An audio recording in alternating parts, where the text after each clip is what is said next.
Hello, everyone, and welcome back to the Sherlock Holmes. Now, I know a lot of you use these videos to sleep, so before you drift off, I thought it would be a fun idea if everyone can leave a comment to let me know where you are listening from in the world. Also, like and subscribe if you are enjoying the case. Right? Let's get comfy and relax, and let's begin. Story 1, Lauren William. Heaven fostered a newborn baby girl during the summer of 1994. They named her Erin, and she became an integral part of the household from the moment she entered their lives. Lauren Williams showered her with affection, ensuring she received the same love and care as their biological children. Over the years, Erin developed a strong bond with her foster sisters. They formed a tight-knit family unit supporting and encouraging each other. The Heaven saw something special in Erin and knew that she belonged with them.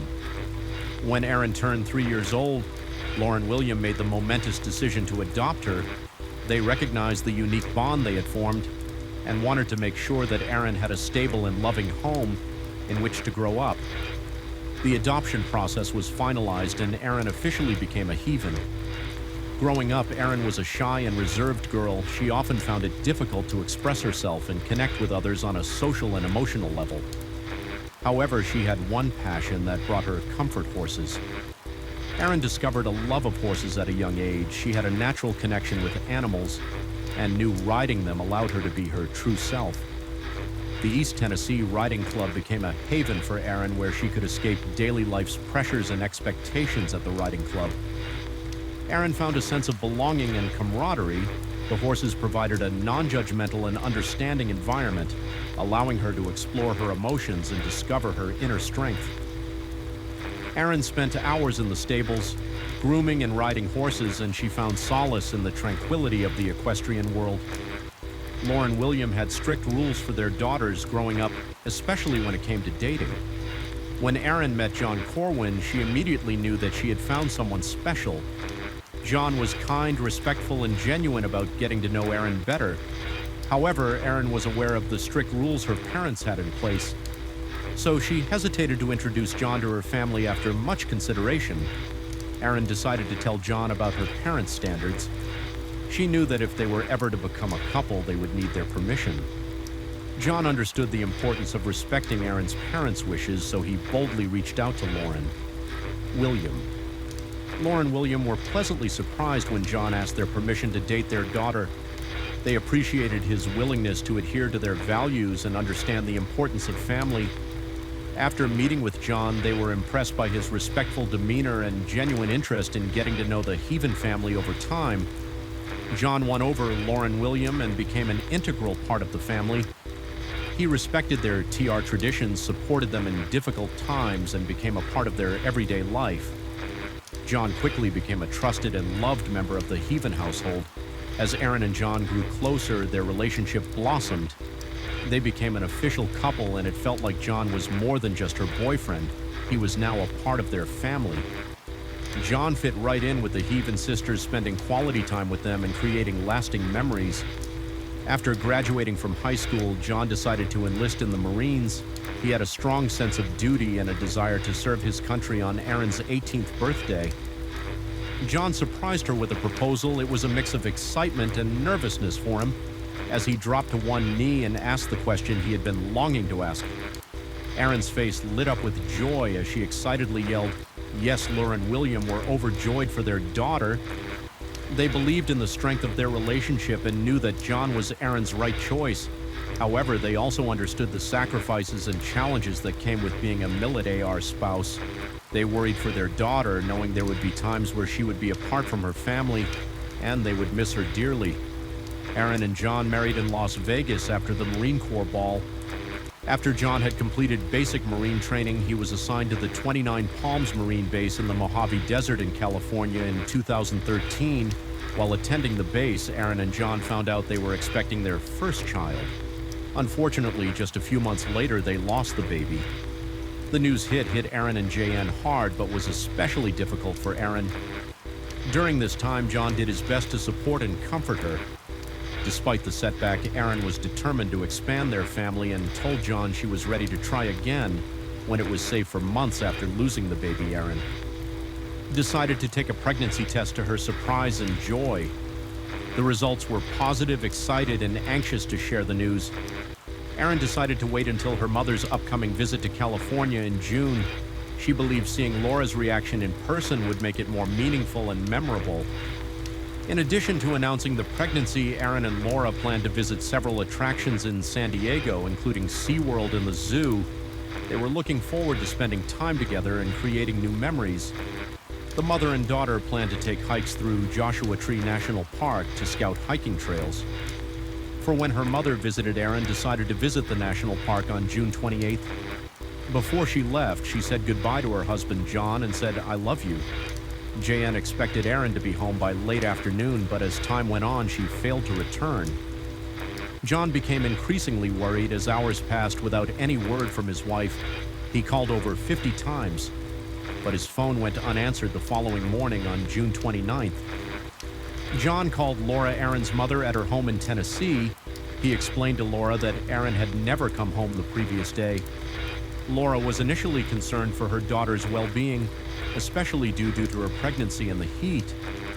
She feared that Erin had gotten lost in the park and worried because she wasn't sure how much water Erin had brought with her. John contacted the San Bernardino County Sheriff's Department to report his missing pregnant wife. He informed the authorities about Erin's last known whereabouts and requested their assistance locating her. The detective assigned to Erin's case was contemplating whether Erin had driven to Tennessee to visit her mother. However, Laura adamantly denied the possibility, stating that Erin had an intense dislike for driving, had a terrible sense of direction, and was too excited about Laura visiting her in California and their planned trip to SeaWorld in an effort to find Erin, John, and his Marine friends headed to Joshua Tree National Park. Joshua Tree Park is an over 800,000-acre expanse of rugged terrain and open desert, which presented significant challenges for the search. Moreover, the end of June brought scorching temperatures, making the search even more difficult as the detective investigated Erin's disappearance. He delved into the state of Erin and John's marriage on the surface. They appeared to be the perfect American couple, but the detective soon discovered that appearances can be deceiving. The truth was that Erin and John's marriage had been strained. Since Erin lost their baby after losing their child, Erin's mental health took a severe downturn. She spiraled into a deep depression that affected every aspect of her life, including her relationship with JN. Further investigation uncovered that Aonan and John were facing financial strain in their marriage. The detective learned that the couple was struggling with accumulated debt. This economic strain undoubtedly contributed to the tension in their relationship during the investigation. The detective learned that Erin had formed a close bond with Chris and Nicole. Chris, like John, was also a Marine, which initially brought them together. However, more than just their shared military background connected the couples. Erin and Nicole shared a passion for horses, bringing them closer. Nicole Lee introduced Erin to White Rock Horse Ranch Rescue. About 45 minutes from their military base in 29 Palms, the ranch provided an opportunity for Erin to escape her troubles and find solace in the peaceful surroundings. As Erin's relationship with John deteriorated, she began to grow even closer to Chris.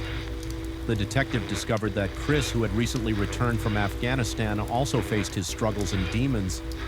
This shared experience of loss, coupled with the emotional connection they had formed through horses, created a unique bond between them. Erin's love for Chris and Nicole's 6-year-old daughter, Liberty, also played a crucial role in their relationship.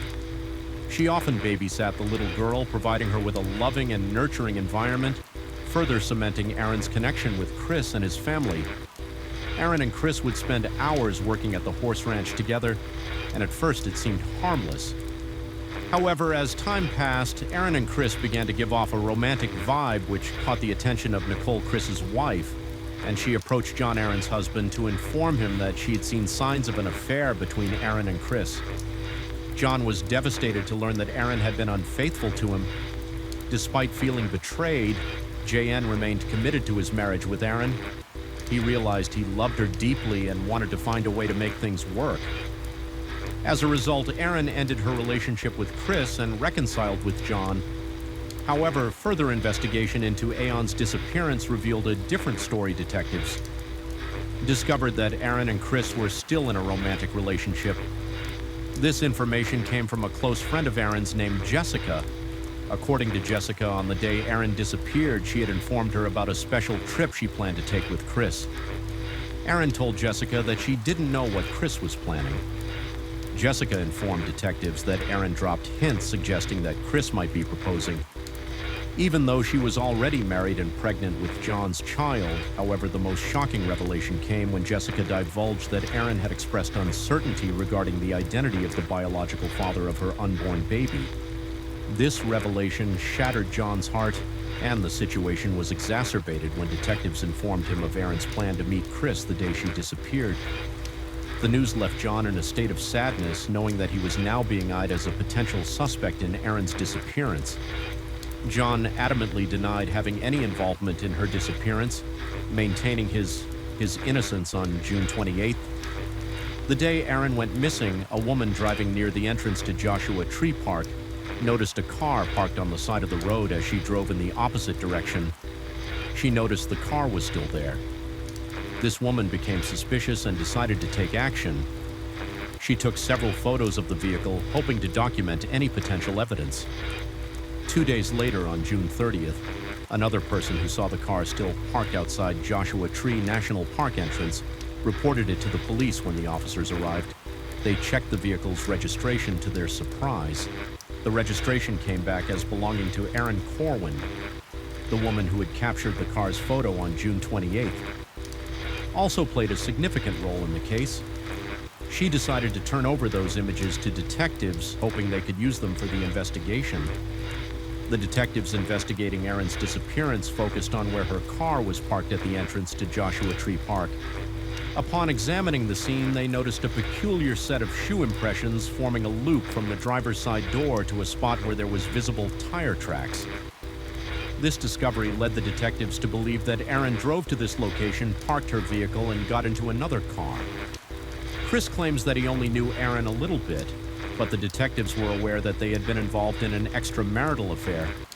The detectives confronted Chris about his statements, questioning why he lied about his relationship with Aaron. He explained that at the time he didn't think it was necessary to divulge every detail to the police, as he believed that it wasn't relevant to the case. However, Chris eventually admitted to having a romantic relationship with Aaron. Despite what Chris was telling them, the detectives did not believe him. The detectives told Chris they had evidence that on the day Aaron disappeared, she went to Joshua Tree National Park to meet him. Chris admitted that he and Aaron had discussed running away together. However, he insisted that he was never actually serious about it. His reason was his love for his 6-year-old daughter, Liberty. He stated that he would never consider abandoning her. Chris initially denied inviting her to go to the park with him and said Aaron overheard him discussing his plans to visit the area. He concocted a story about her being asked to go. The detectives, lacking concrete evidence against Chris, resorted to bluffing by telling him that they matched tire tracks found at the entry of the park to his vehicle, implying that he was the one who met with Aaron that day. Upon hearing this, Chris appeared nervous and admitted to the detectives that he might have entered the area where Aaron had parked her car. However, he insisted that it was after Aaron had left the spot. He claimed that he never saw her on the day she vanished. The detectives then focused on White Rock Horse Ranch, where Aaron spent significant time caring for the horses. They spoke to the owner, who informed them that on the day Aaron disappeared, Chris' wife Nicole sent a text message stating that Chris would not be showing up for work at the ranch that day because he was sick. However, when Chris and Nicole returned to the ranch the following morning, they appeared tense and uneasy when the news spread of Aaron's disappearance. The owner told the detectives Nicole expressed her belief that Aaron was faking her disappearance for attention and sympathy. During the investigation, the detectives discovered that Chris and his family were planning to return to Alaska as soon as he was nearing the end of his military service. The owner of White Rock Horse Ranch allowed Chris and Nicole to use her SUV to transport some of their belongings for their move. She also gave the detectives access to search the vehicle after Aaron was reported missing. Investigators came across a potato launcher inside the SUV, which was considered an illegal weapon in California.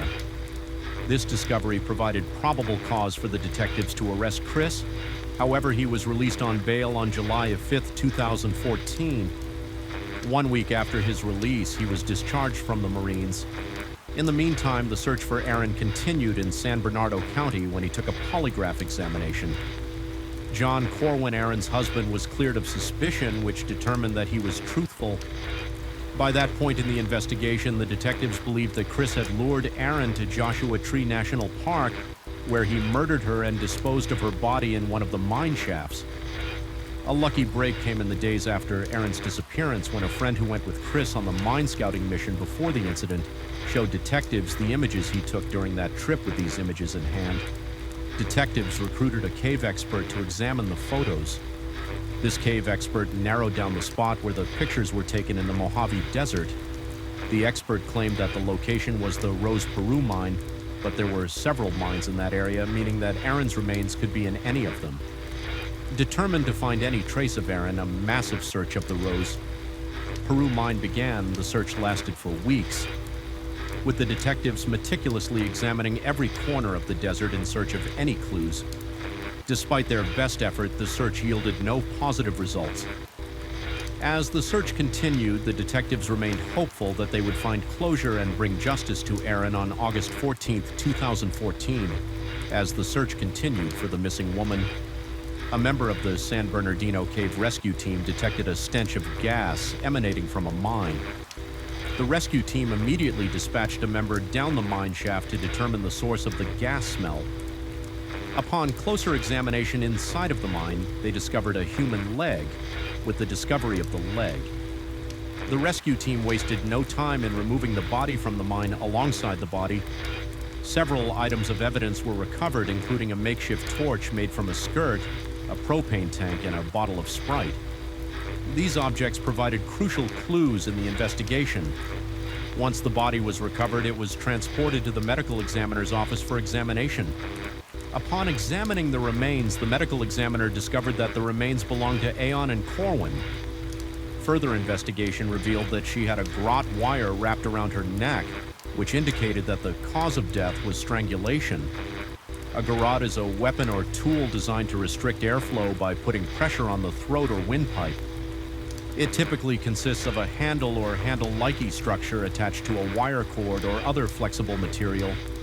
The implement is wrapped around the victim's neck or other parts of the body, applying pressure that restricts or cuts off the oxygen supply. Based on the evidence found at the scene, an arrest warrant was issued for Chris Lee.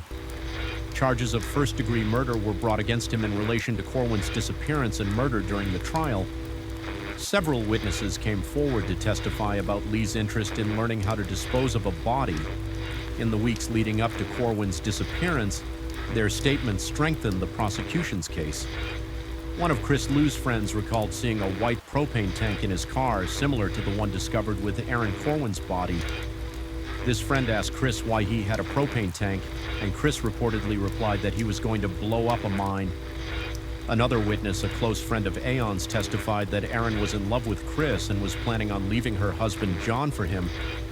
On the day Aaron went missing, she was said to be excited about her special trip to Joshua Tree National Park with Chris. During Chris's trial, the prosecution called a DNA expert from the crime lab to testify regarding evidence found at the scene. The expert testified that the green TE t-shirt used to create the homemade torch found beside Aaron's body in the mine had Chris Lee's DNA on it. This expert further informed the jury that the swab from the mouth of the Sprite bottle found beside Aaron's body tested positive for DNA, and both Aaron and Chris's DNA were found. The prosecution's theory in the Aaron Corwin murder case was that Chris Lee took her to Joshua Tree National Park under the guise of a romantic trip, but his intentions were sinister. According to the prosecution, Chris met Aaron at the entrance of the park and persuaded her to get into his car. However, instead of heading towards scenic viewpoints or hiking trails, he drove her to the Rose Peru mines. Once there, Chris allegedly strangled Aaron with a garrote and dropped her body down the shaft. He then tried to dispose of any evidence by blowing up the mine using a homemade torch, which he created using his t-shirt and a propane tank. The intent was to destroy both Aaron's body and any potential evidence that could link her to Chris. However, Chris decided to not follow through with his plan. For some reason, it was not clear why he did not proceed with the explosion. Chris Lee took the stand in his own defense. He informed the jury that he had always planned to leave the United States Marine Corps by June 2014. This decision was driven by his desire to move on and start a new chapter in his life. Additionally, Chris revealed that he intended to end his relationship with Erin and relocate to Alaska, where his wife and daughter would accompany him, according to Chris, on June 28th. He had planned a hunting trip for himself and Erin. The purpose of this outing was to create an opportunity for them to have an honest conversation. Chris stated that he had picked Erin up from the park's entrance and driven to the Rose Peru mine, a secluded area known for its natural beauty. However, Chris claimed that Erin had reservations about the safety and location of the mine. As a result, she elected to remain in the car while Chris unloaded his supplies from the truck. Chris testified that he returned to his car where Erin was listening to music, which allowed them to engage in conversation during their conversation. Chris informed Erin about his decision to relocate to Alaska with his family. In response to this news, Erin expressed her desire to accompany him. She emphasized the importance of being in his daughter's life. However, Chris had a different perspective on the situation. He informed the jury that his wife, Nicole, had discovered that their daughter was being sexually abused. Chris believed that Erin was responsible while sitting in the car near the mine. Chris confronted Erin with the question of whether she had touched his daughter inappropriately. According to Chris, Erin became visibly nervous and started to stutter as she confessed that she had indeed abused his daughter. This revelation left Chris deeply concerned and upset, prompting him to protect his daughter during his testimony. Chris admitted to the jury that he became filled with anger and hate towards Erin upon learning of the abuse. Driven by his concern for his daughter's well-being, he testified that he got out of his truck and searched for his garrote, a strangulation device driven by his intention to punish Erin for hurting his daughter. He strangled her to death after killing Erin. Chris took her body and dragged it into the mine shaft. He then proceeded to push her into the mine, ensuring she would never be found. Chris Lee was found guilty of Erin Corwin's murder and was sentenced to life in prison without parole. John Corwin, Erin's husband, firmly denies Chris Lee's allegation that Erin abused Chris and Nicole's daughter. The detectives and prosecutor involved in investigating Erin's case have also expressed their disgust at Chris's claims, stating that everyone who knew Erin knew she was incapable of harming that little girl. Story 2. History, the news, and the internet are filled with some heinous crime stories involving close relations. Murder stories always shock a person more than other crimes, and if the murder involves a partner killing another, then the story gets even more horrifying. The story of Jennifer and Abby Black is one such story, and the person at the center of this story was none other than Jennifer's husband, Michael Black. So what happened to Jennifer Black and her daughter, Abby? Where did they go, and how was Michael Black involved in all this? Watch the story until the end to find out the answers to all these questions and some of the most horrific details of a crime that sent shockwaves across the nation. Jennifer grew up in Oklahoma and was raised by a single mother and also had a brother named David. Although from a humble background, Jennifer had a good childhood. She completed high school and went on to study business at San Diego National University. Her friends described her as a very sweet woman. One thing very dear and important to Jennifer was her faith. Whenever she thought about marriage, the first quality of a good husband that came to her mind was his attachment to religion. She wanted to spend her life with a good Christian man. Unfortunately, her husband would be the exact opposite of who Jennifer wanted to marry. Jennifer met 25-year-old Michael Black at a party. In 1988, he was a helicopter pilot in the U.S. Navy and was stationed in San Diego. Those days, Michael was brought up in a family that moved a lot because his father was a colonel in the Air Force. He was an incredibly well-behaved child and was extremely intelligent and hardworking. He always got good grades in school and excelled in co-curricular activities. Michael was so smart that he got into the governor's honor program and went to Georgia Tech to study nuclear engineering. During his degree, Michael enlisted in the Navy so he could afford college and complete his higher studies. Jennifer was quickly drawn into him because he seemed to place the same emphasis on faith as she did. The two started meeting frequently, and Michael appeared to be a great family man to Jennifer, who she thought would provide for her and their kids. Jennifer and Michael got married in 1991, while it was Jennifer's first marriage. Michael had already been in a marriage before, but it had lasted only a year. and he parted ways with his first wife. After some time, Michael Black retired from the Navy and started a career as an engineer. The Black family moved to Simpsonville, South Carolina, and welcomed a baby girl into their home who was named Abby Jennifer. Loved being in Simpsonville, the Black family made new friends through their church, and Jennifer started teaching a woman's Bible study group. Michael also became a co-tier at the Bible school. Jay had found a strong and take-charge person in Michael, which she loved. He was very caring and protective of her. However, according to Jennifer's friends, her behavior suggested otherwise. At some occasions, she would get nervous and often panicked as Michael's time to return home came close. Jennifer always focused on keeping the house in perfect condition so Michael could have her environment when he came back from work. Despite all this, the Black family seemed happy and Jennifer was really loving being in Simpsonville. But then Michael found a new job as operations manager in a manufacturing plant in Grand Junction, Colorado. Jennifer didn't want to leave her happy routine in Simpsonville, but she had to because she also wanted to be a dutiful wife to Michael. Things took a complete turn after the Black family moved to Grand Junction. Jennifer started seeming unhappy, and one could easily tell something was wrong in her personal life. The year was 2001 when the Black family moved to Colorado. Jennifer was 34 years old and Abby was just 6 when the family moved to their new home. Just a few months into their new home, an incident happened that shocked the whole community in Grand Junction on November the 13th, 2001. Michael Black left for work early in the morning. This is his normal routine. He would leave early and come back in the evening because of his protective nature. He would call his wife multiple times throughout the day to check if she and his daughter Abby were okay. But on this particular day, when he called home after reaching the office, no one picked up the phone.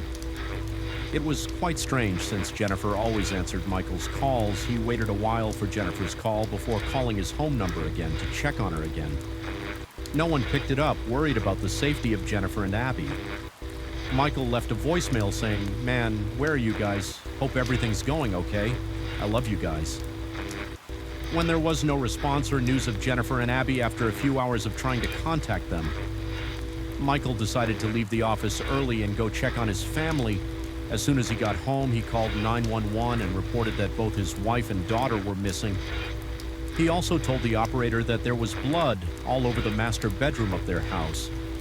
The law enforcement authorities rushed to Michael's home. When the police officers entered the couple's bedroom, they found a huge amount of blood spilled in it.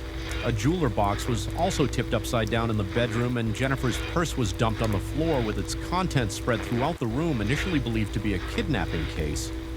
The officers quickly changed their minds because of the blood quantity they found in the bedroom. Kidnappings don't have a large amount of blood on the crime scene, so the authorities knew there was another aspect to this story. Other than the amount of blood, its placement was also strange. The blood was only on the bed. The walls in the hallway were absolutely clean. There weren't any drag marks in the house either. While the investigation team was looking for a murderer, Michael appeared to believe his wife and daughter had been kidnapped and were still alive. He even requested the public for help in returning his family and posted a reward for $2,000. For anyone who gave information about Jennifer and Abby, the Colorado River became the center point of the investigation, as police believed the victims' bodies might have been dumped in the area while the investigators were searching the areas near the Colorado River. Forensic experts were working inside the Black home to find any clues that might lead the authorities to Jennifer and Abby. According to the people in the neighborhood, the last they had seen the victims alive was a day earlier when Jennifer came back home after picking up Abby from school. As forensic experts examined different parts of the house, they found blood in the family van. This was the point when Michael turned from a grieving husband and father to a suspect in a double homicide case.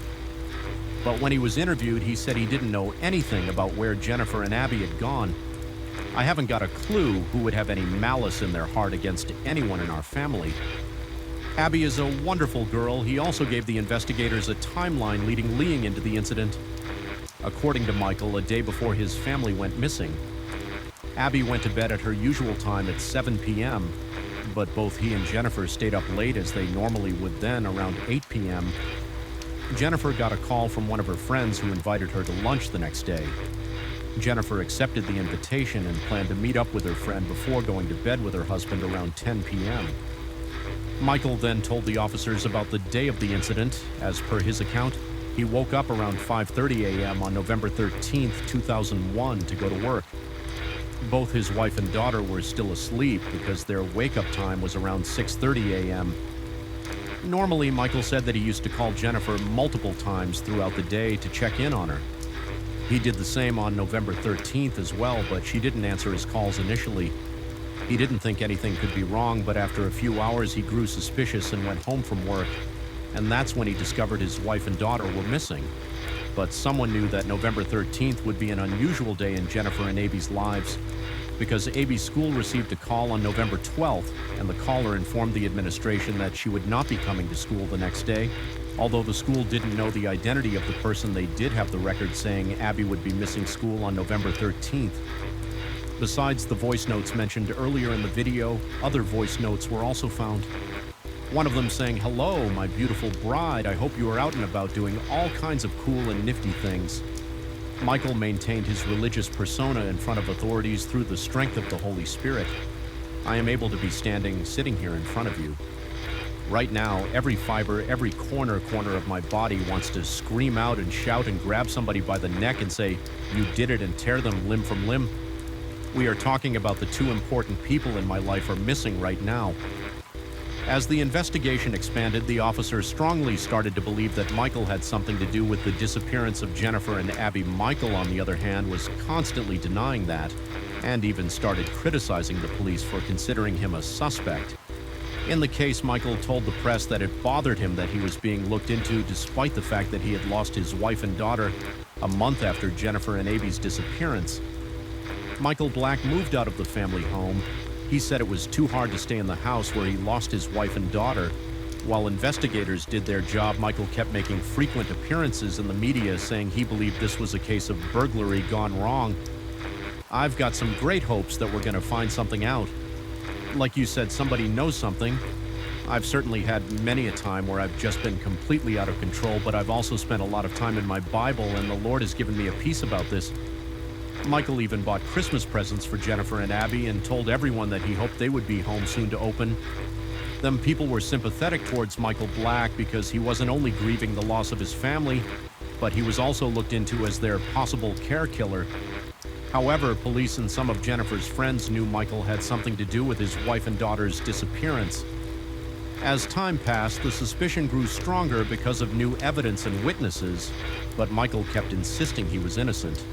He initially denied any fight with Jennifer before she and Abby disappeared, but the investigators later found a note in which Michael had apologized to Jennifer for letting the devil get a foothold in their lives. But that wasn't as strange as the next thing that was found during the Black House: thousands of pornography images upon asking Michael about them.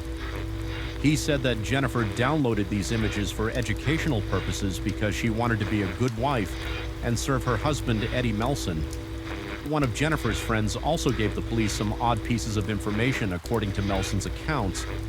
Right before Jennifer and Abby went missing, Jennifer called her and asked if they both could visit her. She also told Melson that Michael would not be with them. This was strange to Melson because she knew the Black family always traveled together. In February 2002, Michael was found stealing a shredder and a table from his office.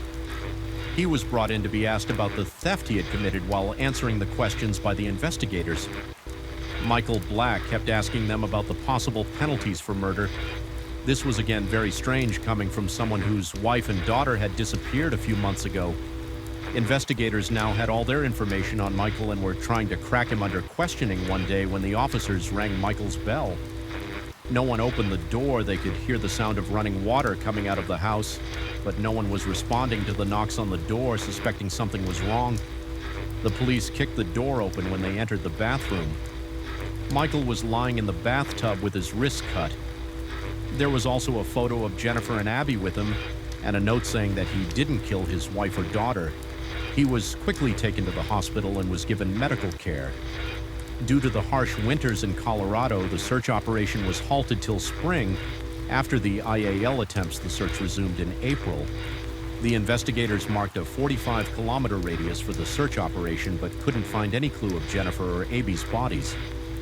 In the meantime, one of Michael's co-workers called the police and shared an important tip on the day of Jennifer and Abby's disappearance. Michael's colleague saw him taking the trash out at work. Michael was pushing a pallet jack with 2 large cardboard boxes, which he discarded on the loading dock that went to the trash compactor. The co-worker, unaware of the contents of the person discarding normal trash, would have said yes, but Michael Black immediately declined the offer because he knew it wasn't any normal trash. It was unusual for a person who was working as an engineer in the company and had nothing to do with trash handling. This was an important lead that could take the authorities to Jennifer and Abby's bodies. The first task was locating the landfill where Michael's firm was dumping their trash once the landfill site was tracked. The task was the difficult of everything the police had to do, until that point, locate the possible places in the landfill where trash from Michael's company might have ended up when this development was revealed to the public. A normal person would have been happy that the case of his wife and daughter's disappearance was nearing closure, but Michael did something exactly the opposite. He left the state. What's even more strange was that he told no one, including the police, about his plan and where he was going. Nearly 7 months after the disappearance of Michael's wife and daughter was reported, authorities found what they had been looking for after weeks of searching on June 5, 2002. The authorities found Jennifer Black's body in the landfill. She was wrapped up in a red and black tent. The body was unwrapped, cleaned, and sent for an autopsy when the autopsy report came. It shocked everyone, including Jennifer's family and friends. Jennifer Black had been shot into the bullet was still inside her skull. The report also revealed that she was killed in her sleep because the investigators found a retainer in her mouth that she only wore when going to bed after finding Jennifer's body. The investigators knew that Abby Black's body must also have been dumped into the same landfill. A new wave of searches began with more force to find Abby Black's body. However, the police couldn't find Abby's body. Even after 7 weeks of searching, the authorities looked through roughly 7,000 tons of trash in search of Abby's body, but they knew exactly whom they had to take into custody. Now, Michael Black police had a possible reason to arrest Michael, but there was a problem. No one knew where he was. After some searching, it was discovered that Michael Black's mother lived in Georgia, so it was possible that he was hiding at her place. The guess came out to be true because Michael Black was at his mother's house. When the police went to search it, he was immediately arrested and brought back to Colorado to face the charges of his wife and daughter's murder. This was the first time that the public knew that the person pretending to be a grieving husband and father was his family's killer. By this time, Michael Black's first wife had also come to the fore, giving statements in the media that Michael was a completely normal guy and had never abused her while they were together. But as the investigation progressed, it was found that the Black family wasn't as perfect as it seemed from the outside. From the very beginning, Jennifer and Michael had some disagreements, and they often engaged in arguments after marrying Michael. Jennifer realized that her husband wasn't the religious person she thought he was. Michael Black would go to parties which Jennifer didn't like because of her religious upbringing. After repeated requests by Jennifer to stop doing what she thought was unethical, Michael Black's wife eventually asked him to choose between her and his inappropriate habits. Michael assured her he had given up his habits and their relationship became normal. This was also the time when Abby was born. However, Michael was still in the Navy and didn't give much time to Jennifer, which led her into postpartum depression after Abby's birth. When Michael left the U.S. Navy and began teaching at a Sunday school, Jennifer discovered something new about her husband. He had started talking inappropriately to the kids. In fact, he was preaching his own conservative beliefs by talking about abortion and sexuality. As a result, Michael was fired from his job. This also resulted in financial problems for the Black family, who were already there, because their previous house wasn't selling. And when it finally did, they lost more than $8,000. Jennifer often called her friends in Simpsonville and told them she wasn't happy to be living in Grand Junction, but she also used to say that since Michael was happy about his job, she was willing to stay in Colorado as a dutiful wife. While the police were trying to make Michael share the motive of his murders, a worker at a legal firm came forward and told authorities that Jennifer had come to the firm a few days before her disappearance. She was quite disturbed and wanted to talk to an attorney. It was later discovered that Jennifer was being abused by Michael and wanted a divorce from her husband. A further look into Michael's computer revealed that he frequently used an escort service upon interviewing the workers of the escort service. It was found that Michael Black frequently visited them and used to get massages from topless women. When the investigators asked Michael about it, he said his wife knew about it because the couple was having sexual problems at home, so he went to the massage center for the sake of research. But it was soon discovered that Michael wasn't only addicted to explicit practices and websites, but he also forced Jennifer to watch it with him. This clarified why Jennifer wanted separation from Michael Black. Her diary showed an extremely religious woman constantly praying and working on her relationship with God.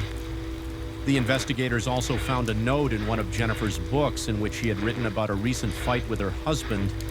All the witness statements and evidence against Michael Black made one thing clear as daylight. He was abusive towards his wife and constantly forced her to do things she didn't want to do.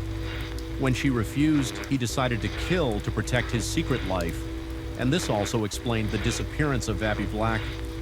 According to the investigators, she probably saw her father killing her mother, so Michael killed his daughter too. Since there was no concrete proof that it was Michael Black who killed Jennifer and Abby, the prosecution decided against seeking the death penalty for the accused. Michael Black was even released on bond to live with his mother while awaiting trial in March 2004. Michael Black's trial began, and he was charged with first-degree murder. The prosecution told the jury that Michael Black killed his wife because she wanted a divorce from him. He then wrapped the bodies of both Jennifer and Abby, took them to his job, and dumped them there. Michael then acted normal and called his home multiple times as he normally would. Michael Black even left a few messages in the voicemail to make it look like he was completely unaware of what had happened to his wife and daughter. This is why he called the police on November 13th, so the authorities considered it a case of home invasion. Jennifer's mother told the jury that Michael Black had abused her daughter multiple times during their marriage and even choked her once. While he was drunk, the defense attorney argued that a predator broke into the Black home and killed Jennifer and Abby. When they resisted throughout the trial, Michael Black maintained that he was not guilty and had nothing to do with his wife and daughter's murder. On April 16, 2004, the jury found Michael Black guilty of murdering his wife and daughter.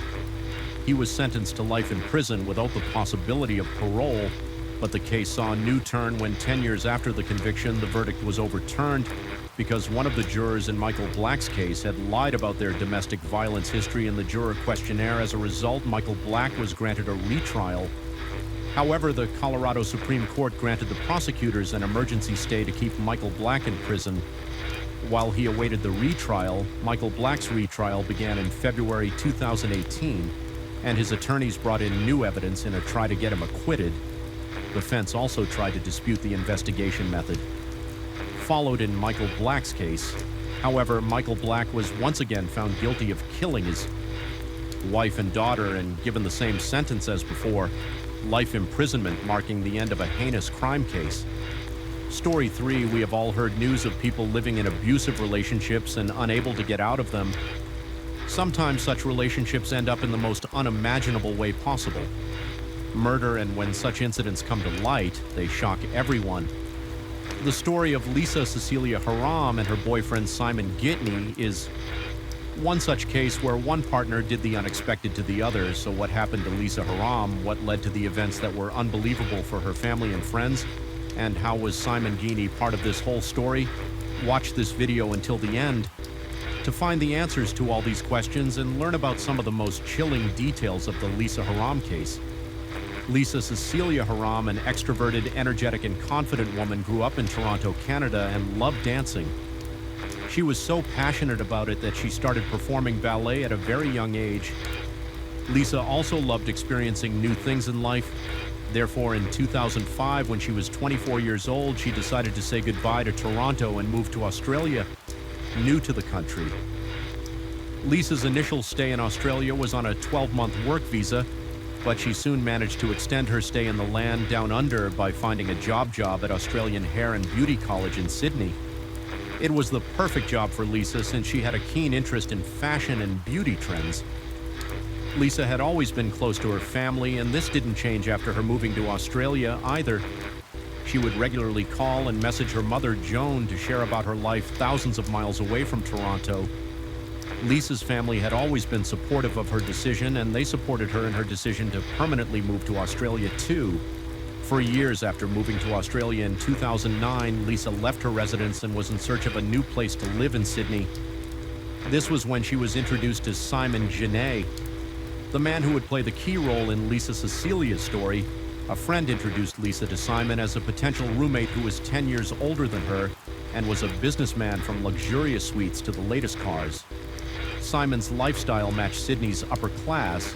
He imported high-end footwear from the United States and sold it online in Australia for a good profit, while updating her mother about her new accommodation arrangement.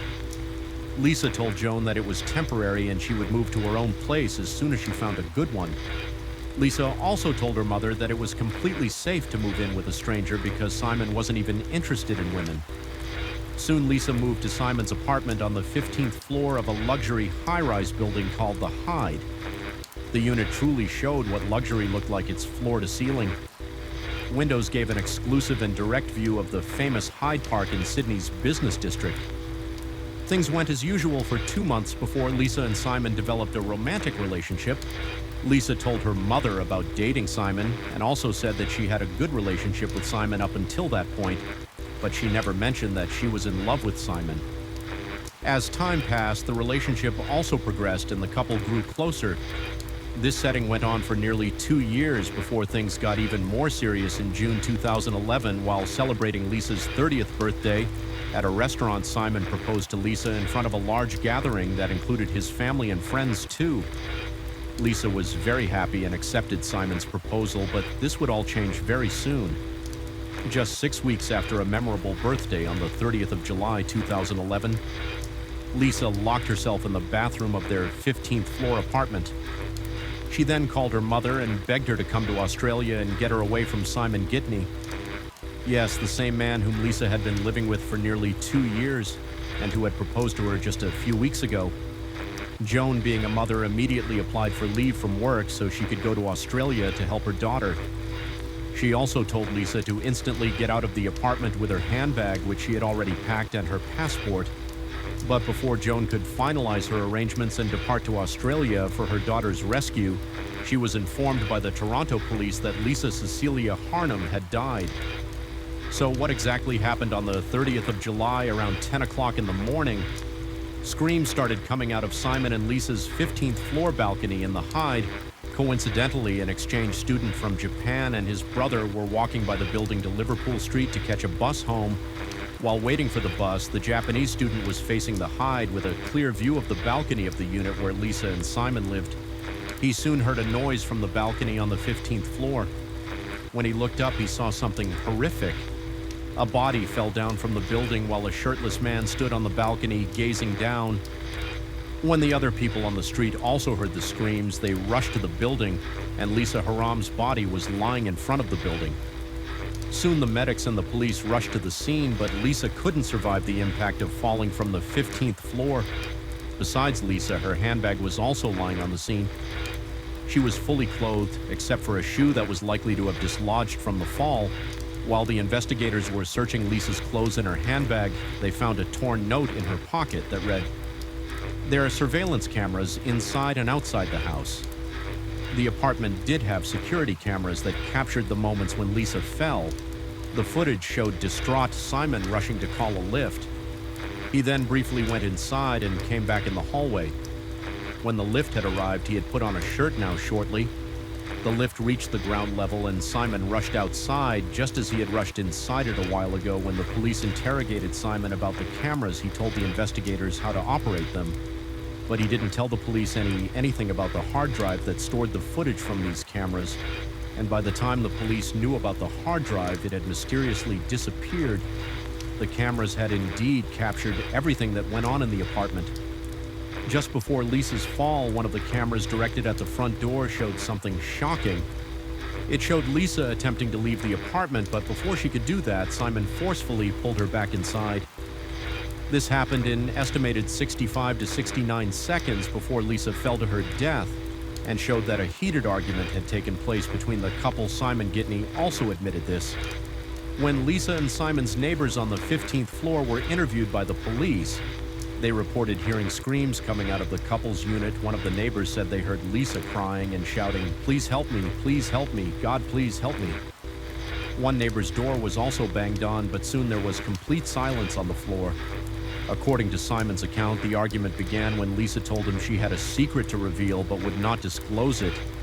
But things soon cooled down, and Simon went to the kitchen to make tea for his partner. He once again asked Lisa about the secret that she wasn't telling him. It was at this point that Lisa ran to the balcony that was connected to her bedroom. He further told the authorities that he believed Lisa was just scaring him, as she would usually do such things in times of disagreements. Recalling a previous incident, he shared that Lisa had once opened the door to a fast-moving car and threatened to jump out. And one time she did leap out of the moving car, but the car wasn't traveling at high speed. Simon told police that after climbing over the treadmill onto the balcony, Lisa then climbed over the railing. She thought she was on top of the awning directly below and believed it was leveled with the balcony floor, but it wasn't the case, and she slipped. Lisa did try to recover while Simon ran to her, grasping over the edge, but before he could get a good hold of her, she fell to her death. An anguishing Simon then screamed out her name, which was likely the sound the Japanese student had heard initially. Simon's story made perfect sense, and the evidence also seemed to fit, but it also raised an important question that was still unanswered. Why did Lisa carry her handbag over the railing?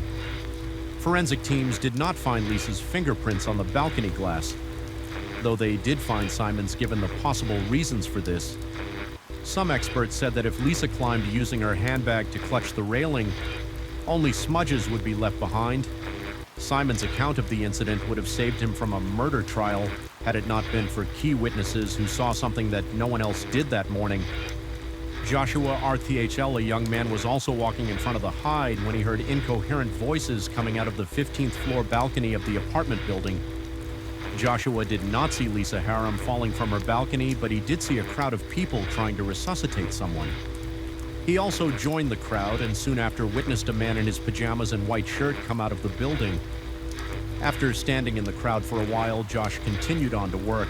But when he saw the news of Lisa Haram's death on the news, he contacted the police to share what he saw. A few days after Lisa and Simon got engaged, she wrote to her mother and said that she might be in love with Simon, but she also mentioned that he was suffocating and controlling.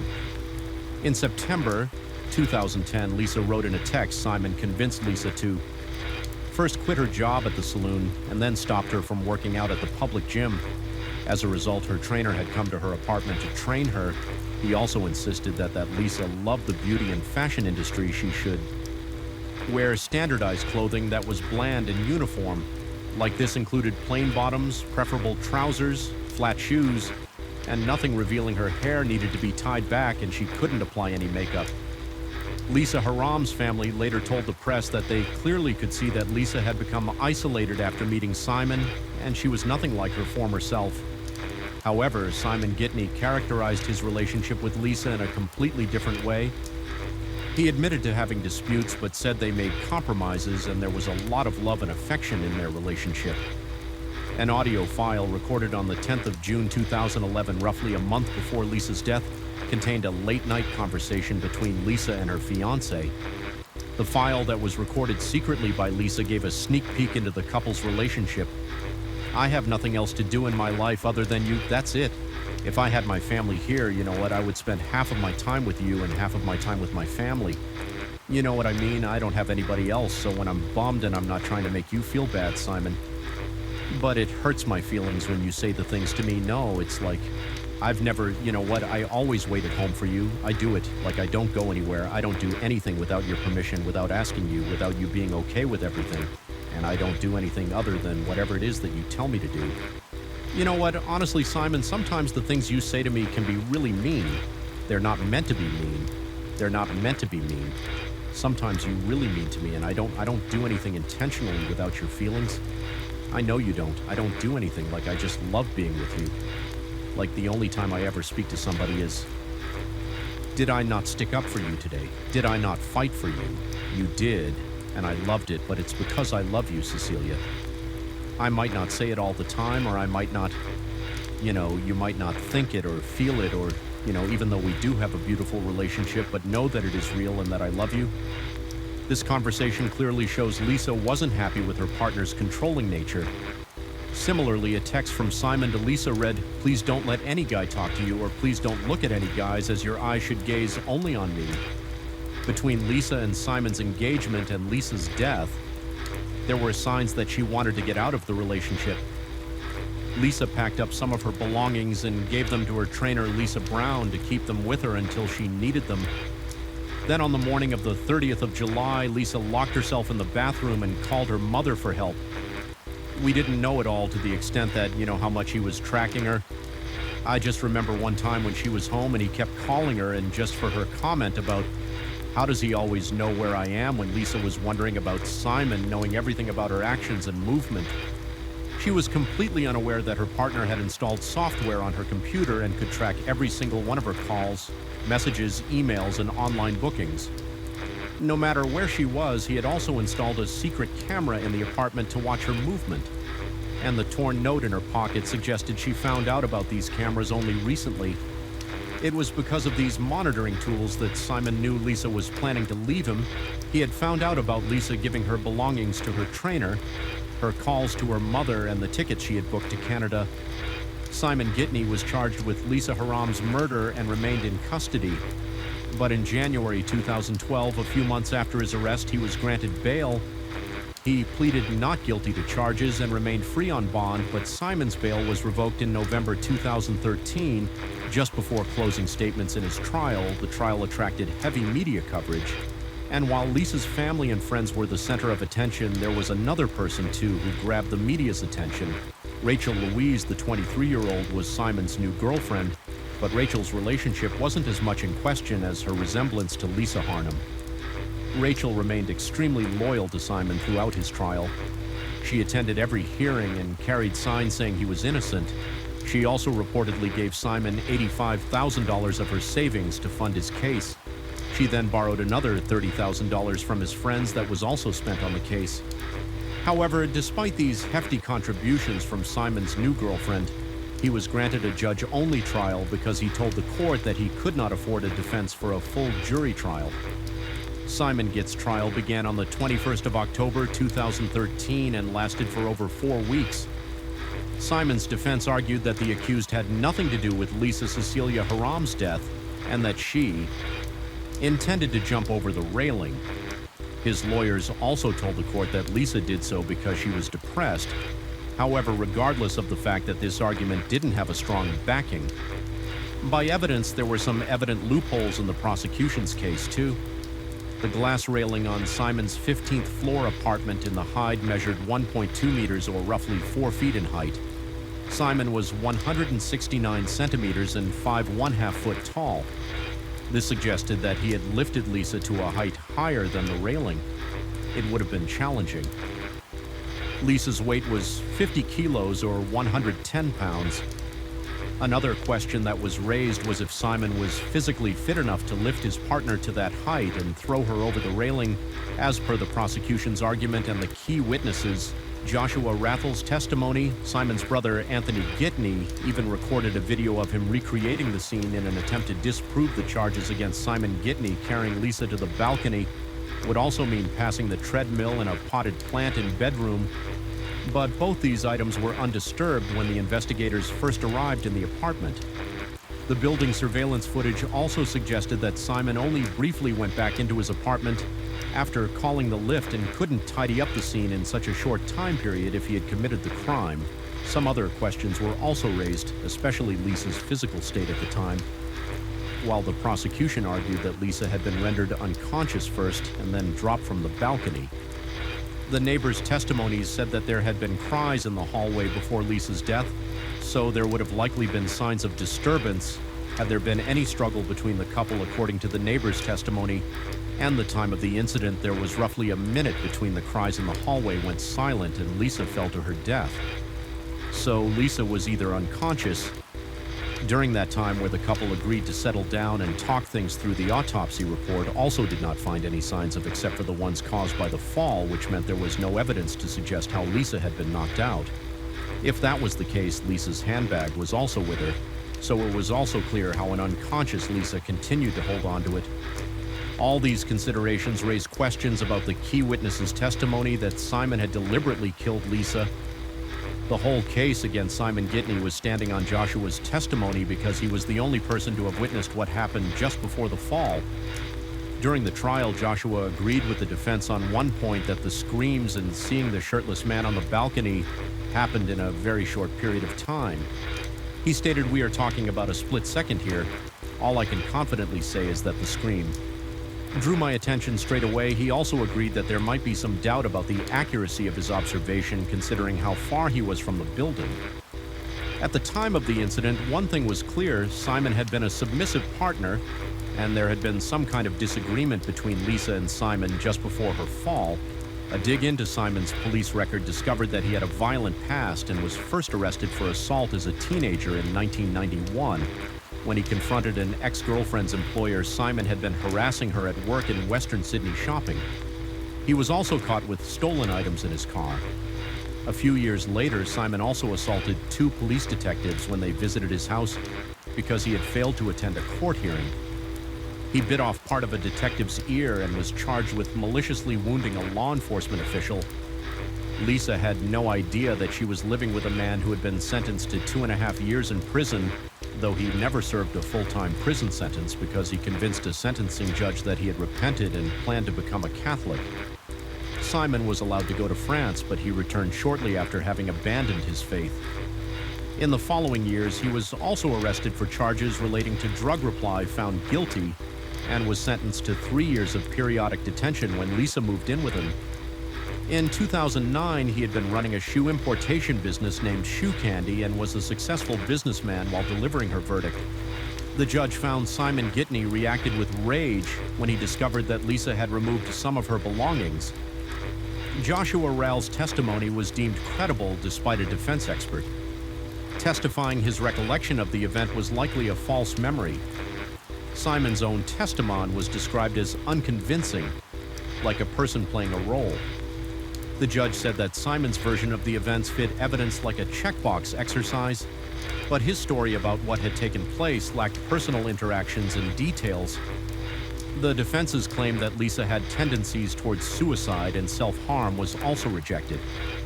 Simon Gitney was found guilty of murdering his partner, Lisa Cecilia Haram, while his new girlfriend, Rachel Louise, yelled at the judge, "You're freaking wrong." He was sentenced to a minimum of 18 years and a maximum of 26 years in prison. Simon filed an appeal against the verdict, but lost in 2016. He will not be eligible for parole until 2031. Joan Haram and Lisa's other family members were also present in Australia throughout the trial. After the verdict, Lisa's mother talked about her legacy. "We will always mourn the loss of our beautiful Lisa Cecilia and are working towards making her legacy a powerful wake-up call to young women and to parents, siblings, and friends of these women to be aware of the warning signs of a controlling relationship and to take a proactive approach to assisting them." Story 4, growing up in a loving family, pursuing dreams, and becoming a role model in her community is something many young girls aspire to. Ashley Diddle was no different. Born on May 20th, 1998 in Louisville, Colorado, she was a bright and energetic girl who found her passion for horses at just 5 years old. Her love for horseback riding became her identity, which led her to the rodeo world. By the age of 18, she was crowned Lady in Waiting, one step away from becoming a rodeo queen. She had her eyes set on promising college life ahead as well, but what seemed like the perfect life would soon be shattered by a tragedy that no one saw coming. A tragedy that would destroy not one but 2 families on the evening of June 9th. 2016, a seemingly ordinary day for 18-year-old Ashley Diddle took a horrifying turn. Ashley, a beloved figure in her community and aspiring rodeo queen, had planned to meet up with her ex-boyfriend Tanner Flores. The Lon Hagler Reservoir was the location the couple had agreed to meet and discuss their troubled relationship.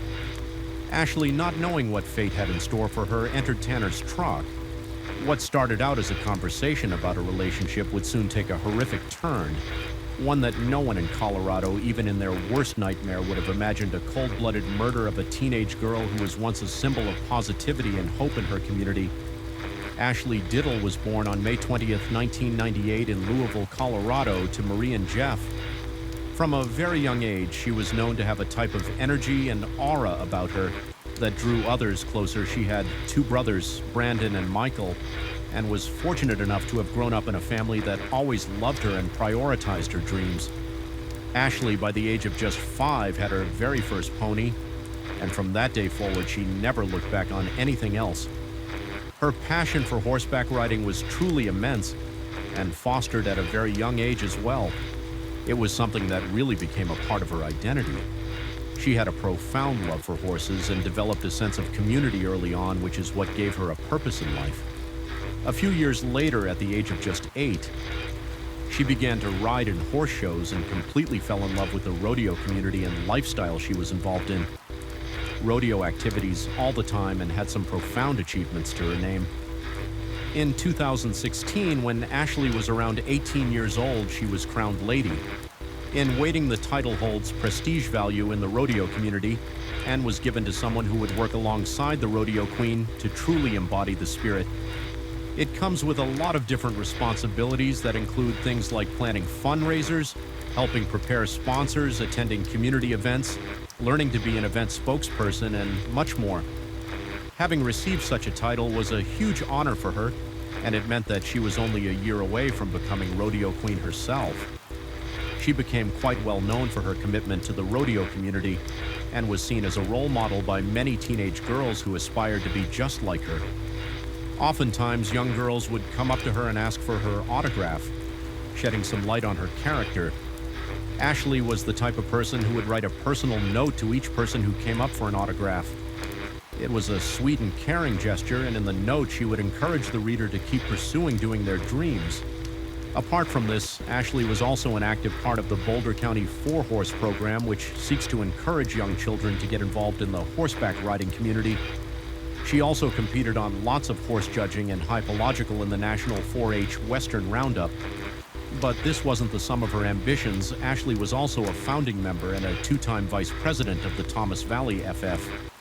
The Future Farmers of America, FFA, was an in-Kurs student organization catering to the interests of those who wanted to be involved in agriculture and leadership. Ashley had quite a lot going on for her during her time and wanted to pursue the FFA at the state level. When she started college, she graduated from Beret High in May of 2016 and had plans to attend Colorado State University there. She would major in agriculture business. She had her eyes set on the next chapter in life and didn't know that it would not begin. Her life was ripped to shreds by one person who decided that if he couldn't have her, then the world wouldn't either. That one person was Tanner Flores. Ashley had met Tanner back in high school, and both of them were in a relationship that appeared to be normal to the outside world. Think of it like a typical teenage romance. However, the young couple did have their troubles. Tanner was said to be very controlling of Ashley. Controlling to a point where he dictated what she could and couldn't do. He even forbade her from attending parties at college, which didn't make much sense since Ashley was not known for being the party type anyway. So was he just jealous of her achievements? Did he want to keep her all to himself? Was he insecure that he'd lose her to someone better regardless of what he felt? He always took these personal issues or concerns out on Ashley in different ways, who was fed up with all this. After a year into the relationship, she knew that Tanner wasn't right for her and decided to break up with him. The decision, as it turns out, was not so straightforward for Tanner on June 4th, 2016. Tanner requested that he and Ashley go on a hike in Estes Park and discuss their relationship. He probably didn't understand what it meant to have a discussion because even though Ashley had broken up, he thought the discussion went great and the two were back together. He either didn't get the message or didn't want to accept it. The following day, Ashley had gone out with some friends to the Sundance Steakhouse and Saloon, and Tanner showed up there as well. Witnesses at the location say that Tanner at some point grabbed her, twirled her around in his direction, and attempted to talk with her. However, Ashley was so fed up by all this and wanted nothing to do with Tanner. She ended up leaving the location, but the next day, Tanner convinced her to meet him again at Leon Hagler Reservoir so the two could talk by the time the conversation ended. Tanner somehow thought they were back together, even though Ashley had stated that they weren't. The day after that, Ashley went back to the Sundance Steakhouse and Saloon. This time, she even reached out to Tanner and told him not to come because she didn't want to see him again. Tanner, however, came up with a lie claiming his keys were locked inside his truck and he needed Ashley to come pick him up. But Ashley just ignored this message for days after the hike on June 8th. Ashley agreed to go and sell some scrap metal with Tanner at the time. She didn't know this would mark the initiation of a horrific life event. That day, Tanner ended up going through her phone and found that she'd been texting two other guys. He thought Ashley was flirting with the other guys and accused her of cheating. At the time, both Ashley and Tanner had not gotten back together. Later that night, Tanner contacted the two guys and made Ashley really angry. Then Tanner texted Ashley the following message: "I hope you realize what you threw away. I gave you everything and spent so much money on you. You were too busy trying to, Tori and Jared behind my back. You were nothing near loyal. I'm going to do something stupid now. Bye." Ashley actually responded, trying to defend herself, and up until this point, she wanted to remain friends with him, but things had gotten a bit too far. The next day, Tanner again messaged Ashley asking if the two of them could meet up and talk. She told him that she had been in Denver that morning, but she would be able to meet him later in the day while Ashley was in Denver. Tanner borrowed his dad's pistol and went to shoot at Carter Lake, claiming that it would help him decompress. He continued to text Ashley throughout the day, and in one of the texts, he even stated he missed her. Ashley was so annoyed by all of this that she ended up texting him stop, but she had agreed to meet him later in the day simply because she didn't like being a rude or unkind person during the afternoon of June 9th. Both of them got together at the Lon Hagler Reservoir where Ashley went inside Tanner's truck. Little did she know it would be the last thing she ever did at around 7:30 p.m. Her parents went out to look for her because she hadn't come home by that time. 30 minutes later at 8 p.m., they found her car in one of the parking spaces at the reservoir. Both Jay and Marie were certain that Ashley would have texted them if she was planning to be late given this. They came to the conclusion that something wasn't right and immediately called the sheriff's office and reported her missing. Local authorities were quick to jump in on the action and initiate search efforts. They began calling Ashley's friends and family members to gather any information they could during their efforts. One thing that stood out the most was that everyone kept mentioning the name Tanner. The authorities soon learned that Tanner and Ashley were in a relationship and had a breakup. They were made aware of Tanner's distraught over the separation, and one person even told them that Tanner had posted something on Snapchat that made him believe that he was suicidal.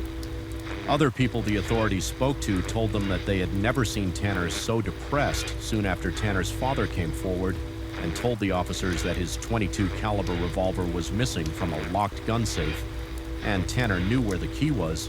A be on the lookout was issued for Tanner's truck officers. All around Colorado were put on alert and the search efforts were at peak. By that time, the efforts concluded at 8 a.m. the following morning, and Tanner's location had been identified. Authorities had received a call during which they were told that the truck was seen on his deceased grandfather's property in Call Bar in Colorado. The location was on the other side of the state and around 5 hours away from where those involved in the entire event resided. It was later revealed that Tanner's grandmother had called a neighbor to confirm if the truck was indeed on the property, and upon confirmation reported it to law enforcement. Given the distance of the location, assembling a team to make an arrest would take some time, so the authorities decided to have a wildlife ranger go to the property to keep an eye on Tanner so he couldn't escape, while Tanner did not make any attempts to flee the location. He did do some other things that could be described as very disturbing. The neighbor whom Tanner's grandmother had called, and the wildlife ranger watched as Tanner began throwing rags soaked with blood into a nearby field. He also moved a roll-up mat into a wood pile behind the house, and what they saw next was utterly horrific. Tanner came out of the house with a heavy blanket and put it on the back seat of his truck. The blanket appeared to be quite heavy for him to carry. Sticking outside of it was a human arm this time. It was pretty clear what Tanner had done and might have gotten away with too, but luckily an arrest was made later that morning. The sheriff's deputies, CBI agents, and members of 3 additional law enforcements made it to the property. They made the arrest without any incidents at the property, and when they went to Tanner's truck and opened up the blanket he had placed on the back seat, it was the corpse of Ashley Marie Diddle. At this point, no life-saving measures could have been taken, and everyone's worst nightmare had turned into a reality. Tanner initially told the officers that the two of them were discussing their relationship in his truck, and Ashley was the one who lost control. Tanner's initial story was that Ashley grabbed the gun and pointed it at her head. He said that he tried to wrestle the gun away from her, but during the struggle it went off and she was shot. He went on to say that he shot her 2 times after to end her pain and suffering, because the first shot didn't kill her. After hearing this, the officer told him that he was not buying any of it, and after a few minutes, Tanner came clean. Since Ashley was dead by that time, the only details that could be delivered were to come from Tanner. He told the officer that he and Ashley had got together at Longhaggler Reservoir, and from there they drove west towards Carter Lake. This is the same lake Tanner had visited earlier in the day to practice shooting. According to Tanner, this is where they discussed their relationship.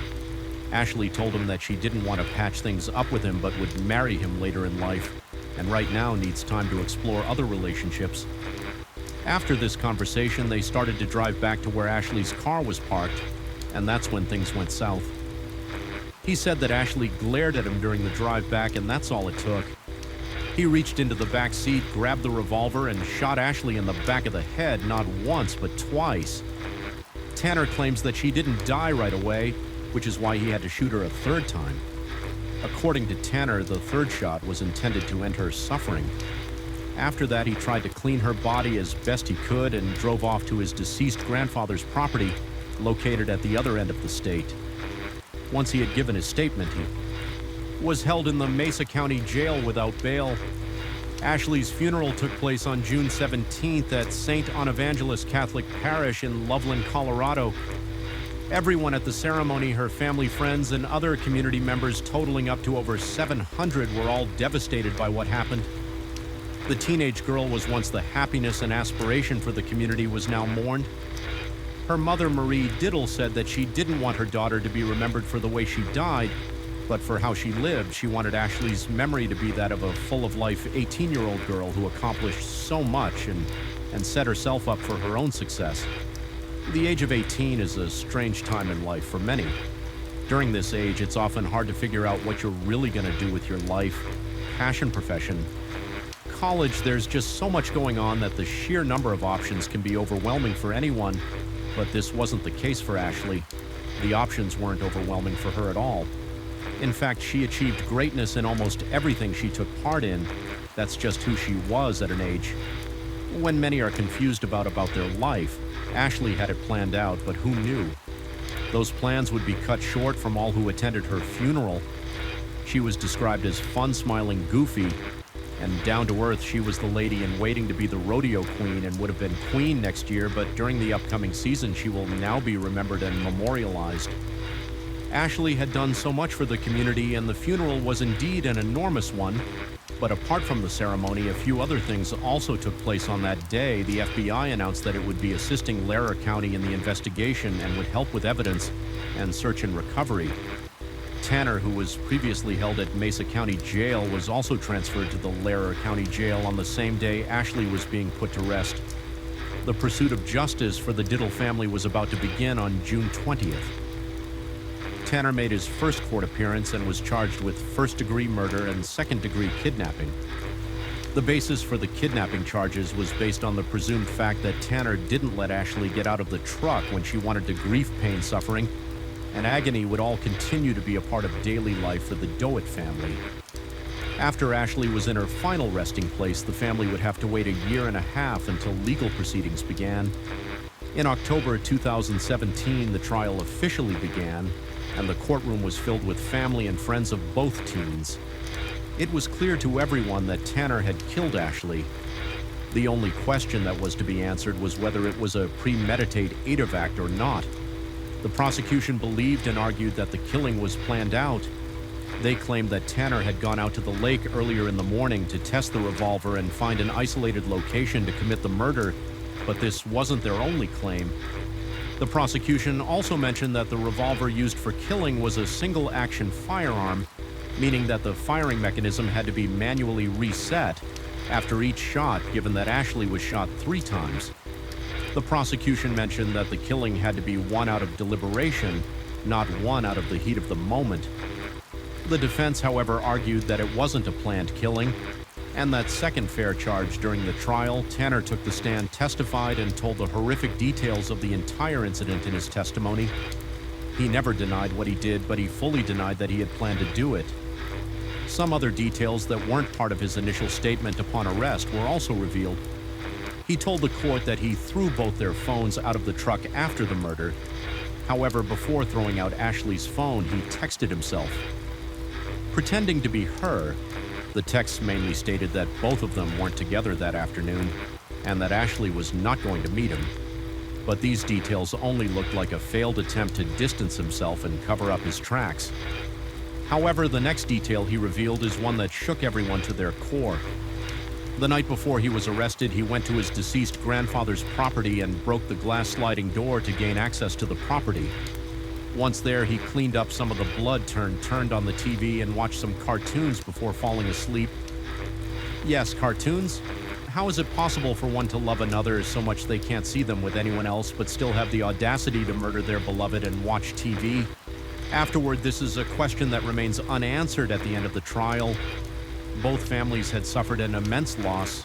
They lost their children, and the lives planned ahead with that verdict came justice for Ashley, but also a dead end for Tanner. The pain either of the families experienced can only be described as unbearable. Justice had prevailed, but no, one won the case. In this bitter reality, two families were destroyed and ripped to shreds in the process, but the case shed light on a much bigger part of life breakup. Violence in the United States. 1.5 million high school students experience physical abuse from a dating partner on an annual basis, and 1 in 3 U.S. teens aged between 14 to 20 have been victims of dating violence. Despite this, 81% of parents believe that teen dating violence is not an issue. Marie and Jeff Doolittle recognized that not enough conversation was happening around a reality that took their daughter from them, and the reality that many other Ashleys would be living in the U.S. and other parts of the world. To combat this and raise awareness, Ashley's parents started the Ashley Doet Foundation. With this nonprofit organization, they aim to preserve the legacy of their daughter and wish to continue giving back to the community the way Ashley did today. The foundation aims to build awareness and prevent teen dating violence, give victims the opportunity to connect with the right support groups, launch programs in schools, and discuss the signs of dating violence with students and parents. Ashley's mother says that they started the foundation to keep her memory alive. Her exact words during the initial days of the foundation were, "We want some good to come out of this through the Ashley Diddle Foundation and try to prevent this from happening to other families so others don't have to go through what we went through." The case of Ashley Doolittle serves as a severe reminder of the dangers that bloom in teenage relationships. While not all relationships follow the trajectory of Tanner and Ashley, some still do. And it's important to understand that violence, be it physical, verbal, or even psychological, is not acceptable. And if ignored, it can lead to dire consequences. Similar to those Ashley had to suffer her killer, Tanner, on October 4th.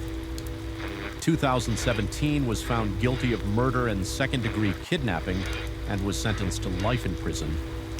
Ricin without parole and an additional 32 years. Story 5. Anna Libic, a native of the W-Tune of Serbia, was born in 1983, growing up in Belgrade.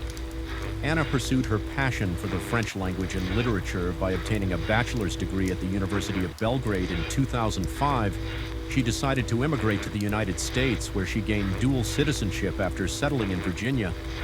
Anna embarked on a new journey as a hotel housekeeper. However, her dedication, motivation, and compassion soon caught the attention of her employers, leading to a series of prestigious opportunities at high-end hotels and resorts throughout New England. One such establishment was the Wheatley Hotel in Lenox, Massachusetts. While working at the Wheatley, Anna crossed paths with Brian Walsh. At the time, Anna was already in a serious relationship with someone else. However, Anna's divorce provided an opportunity for her to reconnect with Brian Walsh. In 2014, Brian Walsh was a complex man with a checkered past. He was the son of a prominent neurologist who ran the neurology department at Brigham and Women's Hospital in Boston. Despite coming from generational wealth, he had a complex background that led to his emotional and psychological struggles. According to news reports, Brian's parents neglected him. leaving him feeling unloved and emotionally damaged. Brian's parents enrolled him in a top-notch boarding school in Rhode Island, hoping the quality education would compensate for their lack of attention. However, instead of nurturing him, they sent him away further, exacerbating his sense of abandonment after completing his education at the boarding school. Brian enrolled at the prestigious Carnegie Mellon University. However, his studies didn't last very long as he had to leave when he entered a mental health facility. Although Brian's parents had the means to pay for his care, they failed to decide who should take responsibility for his treatment. As a result, he was forced to leave the facility without the necessary support. Brian wore many hats in his life, and his passion for the finer things in life was evident.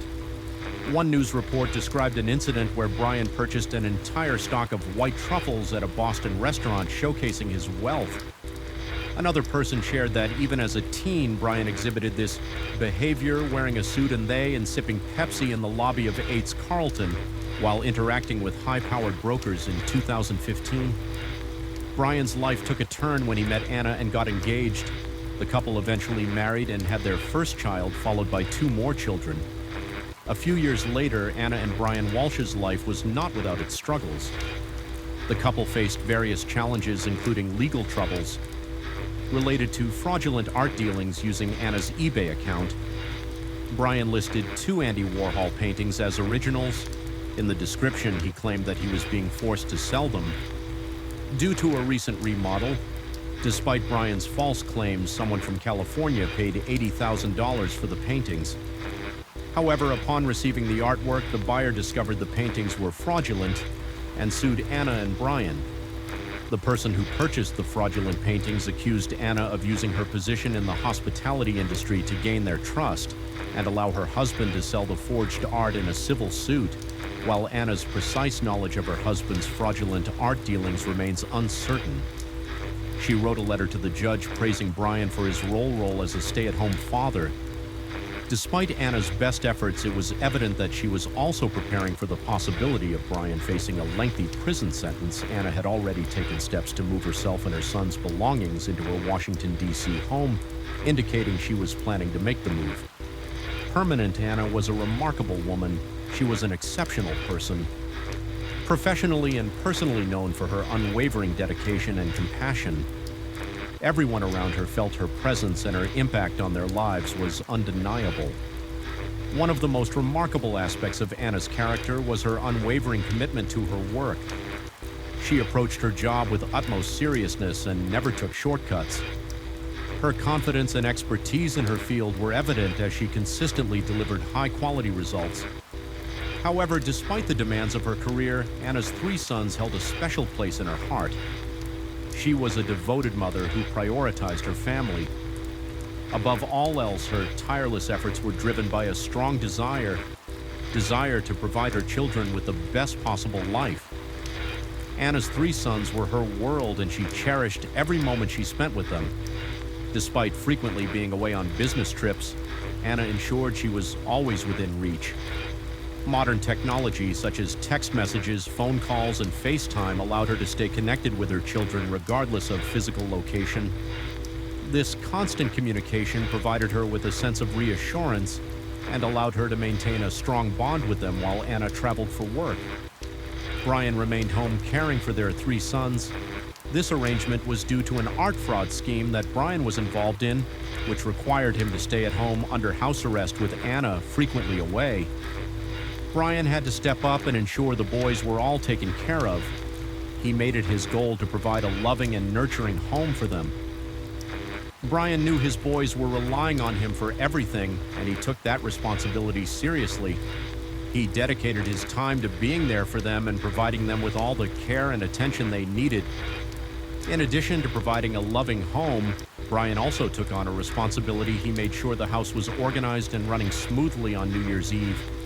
2022, Anna and Brian's close friend arrived at their home at 8:30 p.m. To celebrate the holiday, Anna greeted the friend at the door, happily and in good spirits, as Brian cooked dinner in the kitchen. Throughout the night, the trio engaged in various activities, including taking photos and making plans for the future. The friend left at 1:30 a.m., and at that time, nothing seemed wrong at the Walsh household. Later on New Year's Day, the friend texted Anna and Brian to thank them for the fun night. However, Anna never responded, and only Brian wrote back. Considering her usual promptness, it seemed odd that Anna would not reply, but her friend thought nothing of it. Anna had a flight booked on January 3rd from Logan International Airport to Washington, D.C., but on January 4th, her superiors at Tishman Speyer and her husband Brian reported her missing when the detectives investigating Anna's disappearance spoke to her husband Brian. He explained that on January 1st, 2022, Anna left their house early to get a flight from Logan International Airport to Washington, D.C. Due to a work emergency, Brian stated that Anna took a rideshare service to the airport, but he was asleep when she left.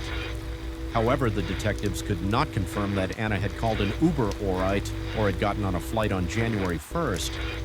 Additionally, her credit card and debit cards had not been used. The detectives asked their counterparts in Washington, D.C. to check Anna's residence in their city to see if she was there, but they could find no sign of her. A search began in a wooded area near her Cohasset home. Crime scene investigators equipped with canine units combed through the Walsh's property and adjacent land in search of clues. In addition to the local police department, state and regional police departments were deployed to assist in the search and rescue efforts. Over 50 officers were actively involved in the search, utilizing their expertise and resources to locate any signs of Anna. Divers were also involved in the investigation, searching the area's streams for potential leads. Unfortunately, their efforts yielded no sign of Anna, despite extensive efforts. There was no indication as to where she may have gone. 6 days after Anna vanished, a local police detective received a ransom note demanding $127,000. The email from Richard Walker, 9984@gmail.com at 5:18 p.m. stated, "We have the son named Anna Walsh. Here we had a deal for $127,000, but she messed up. We have her here with us, and if she doesn't pay the money, then she'll never be back. We know that the FBI and police are involved. Good luck finding us." However, the ransom note failed to provide any instructions regarding how the police were to respond or meet the requirements as the investigation into Anna's disappearance continued. The detectives working on her case uncovered several intriguing details about her husband Brian. In the early 2000s, Brian approached his parents about a real estate deal involving an old dilapidated home in Lenox. Brian proposed that his father would pay for the renovations and he would split the profit with him when he sold the property. However, things took a turn when Brian's father invested significant money into the renovations. The renovation project ended up costing Brian's father around $500,000 on the night of the closing. When Brian was supposed to repay his father for his investment, he suddenly disappeared without contacting his family. This incident left Brian's father feeling betrayed, leading to estrangement between them. Furthermore, the detectives learned that in 2019, following the death of Brian's father, he attempted to sell his father's home, even though he was disinherited from the will. Additionally, Brian was accused of writing $30,000 in bad checks. However, the most disturbing information the detectives discovered occurred in 2014 when Anna and Brian were engaged. Anna had called the police and informed them that Brian had threatened to kill her over the phone. However, the case was dropped after Anna stopped cooperating with the authorities. The detectives managed to speak to Anna's mother, who was overseas at the time. According to Anna's mother, Anna begged her to come to the United States the last time they spoke. Anna's mother stated that she had a feeling that something bad was going on with being missing, and coupled with Brian's threats and legal troubles, Brian emerged as the prime suspect in his wife's disappearance. The detectives discovered that in the days before Anna went missing, Brian had his mother hire a private investigator to track Anna's movements. This decision was made after Brian lost contact with her for 24 hours while she was in Washington, D.C. Brian had become suspicious, convinced that she was cheating on him. Brian spent his days closely monitoring Anna's Instagram and Facebook accounts while she was in D.C. searching for any clues that might indicate she was cheating on him. His suspicions had been growing for some time, and this investigation was only intensifying his doubts. During the investigation into Anna's disappearance, the detectives made a crucial discovery. They learned that Anna had been in a romantic relationship with a man based in Washington, D.C.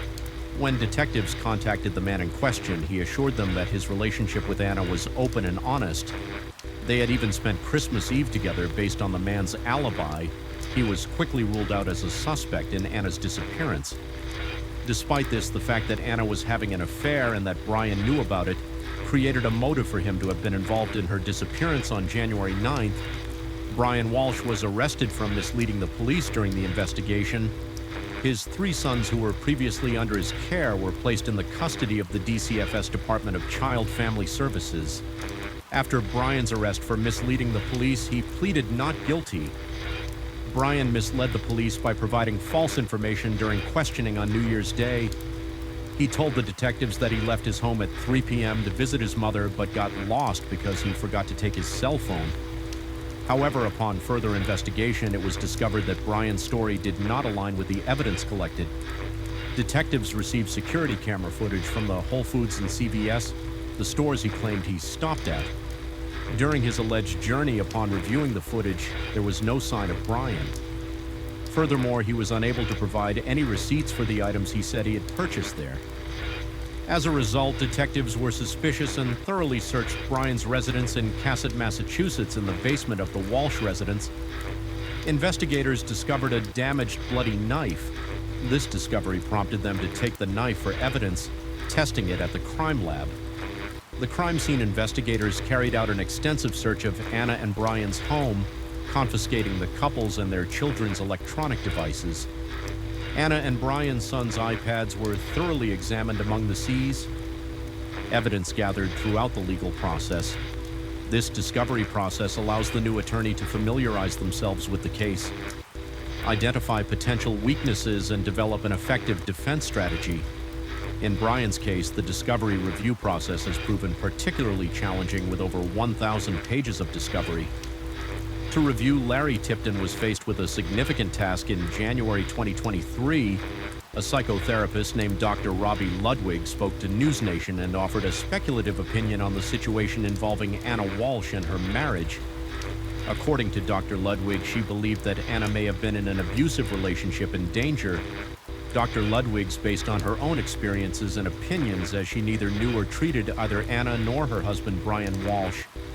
While on News Nation, Dr. Wiggs suggested that there may have been underlying dynamics in the relationship between Anna and Brian Walsh. She speculated that Brian may have been intimidated by his wife's financial success and not financially bringing home money. This insecurity, according to Dr. Ludwig, could have exacerbated any mental health issues Brian already faced, such as depression, anxiety, and rage. Dr. Ludwig's theory revolved around the idea that Brian may have felt at risk of losing everything he had, including his wife and their 3 sons, a luxurious home and pride. During that same segment on News Nation, a picture of Anna was broadcast and she posted it on Instagram before her disappearance. The image was a selfie that showed Anna with a wound about her eye, and the caption read, "Mild concussion, bruised lip, and a cut." Genre, vulnerability. However, there is no evidence to suggest that Brian had anything to do with the wound on Anna. Anna Walsh's friends and family are deeply concerned about laying her to rest properly, as they believe she deserves a proper funeral. Unfortunately, they lack the necessary resources and the prime suspect in her disappearance. Her husband Brian is not speaking as a result. They are unable to carry out the necessary arrangements until they solve the mystery surrounding her murder. Formal funeral arrangements for Anna have not been made.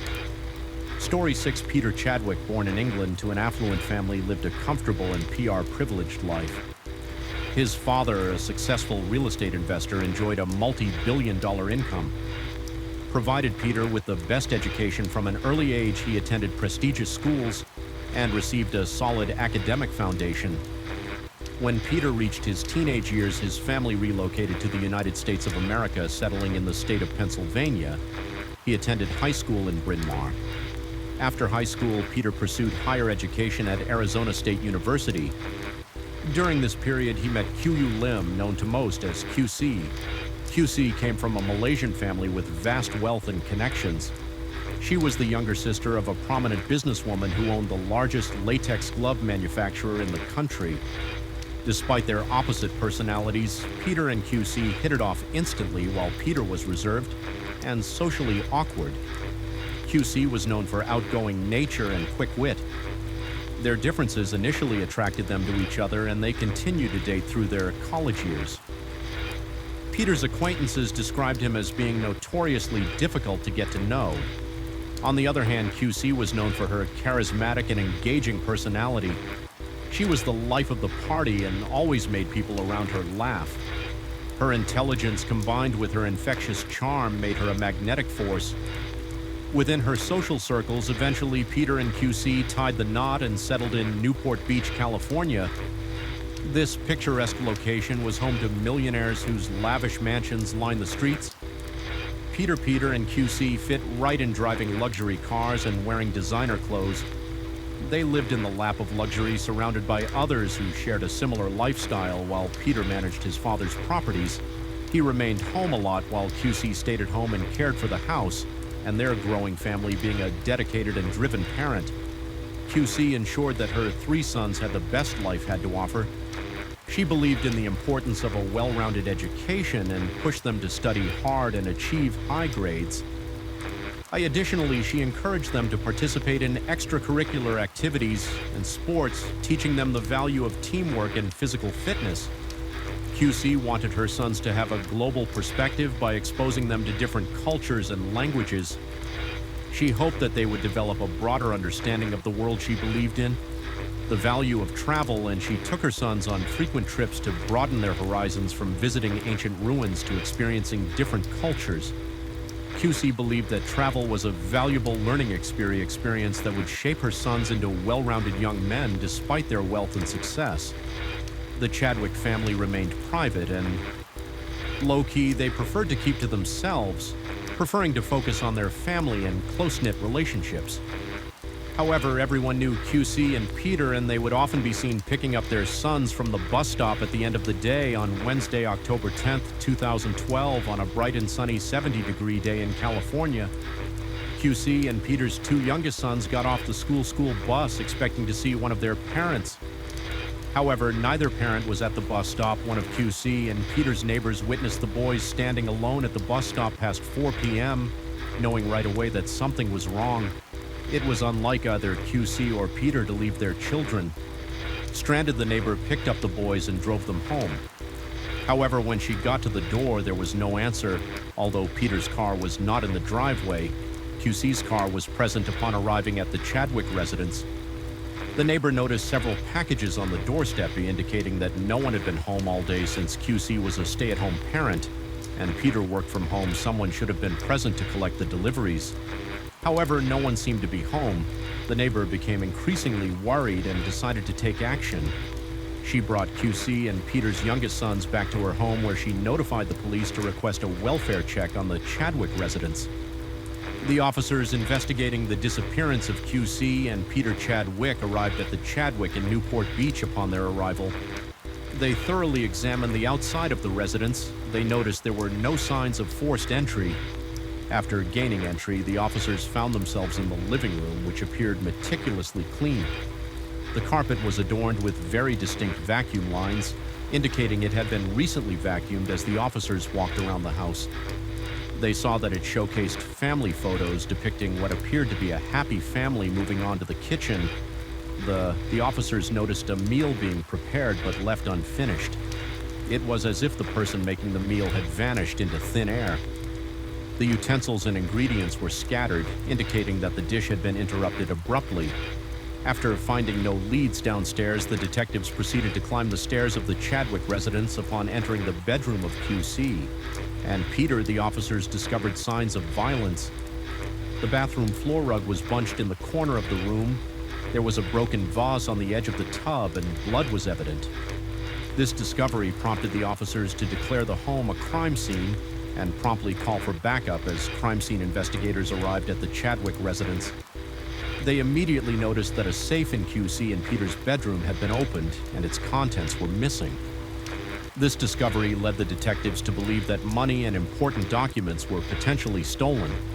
The empty safe further intensified their suspicion regarding the couple's whereabouts. Without concrete leads, detectives contacted various institutions, including hospitals, jails, and the coroner's office.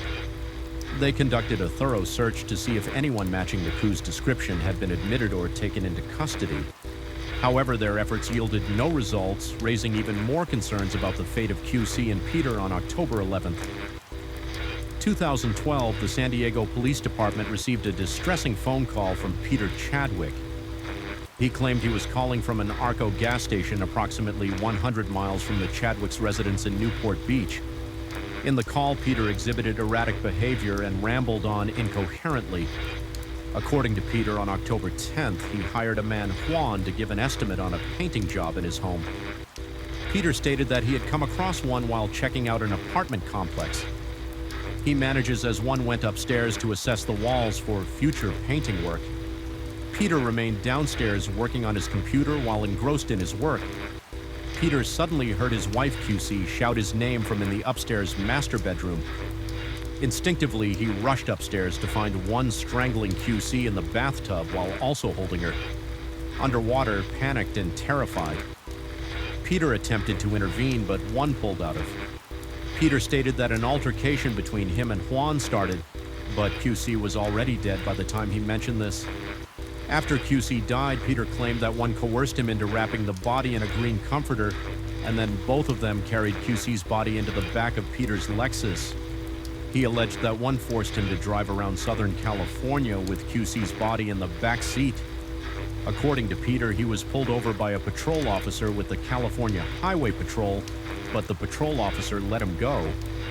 Peter said he drove with Juan and Q's body for about 4 miles away from the Mexican border to an Arco gas station. At this gas station, one contacted his friend referred to as Chi. Were heading in the direction of Mexico, where they planned to dismember and dispose of QC's body police officers. Met Peter Chadwick at the Arco station and brought him into the police department for an interview. During the interview, the detectives investigating QC's disappearance noted several concerning details. Firstly, Peter was covered in scratches all over his body, suggesting an altercation had taken place. Additionally, the detectives observed a human bite mark on Peter's forearm, which further raised suspicions when questioned about the alleged events surrounding his wife's disappearance. Peter displayed no emotion. This unusual lack of emotion contributed to the detectives' suspicion. Furthermore, Peter demonstrated no concern for his children throughout the interview. He did not ask about them or express concern for their safety or well-being, which was yet another red flag for the detectives with Peter in custody.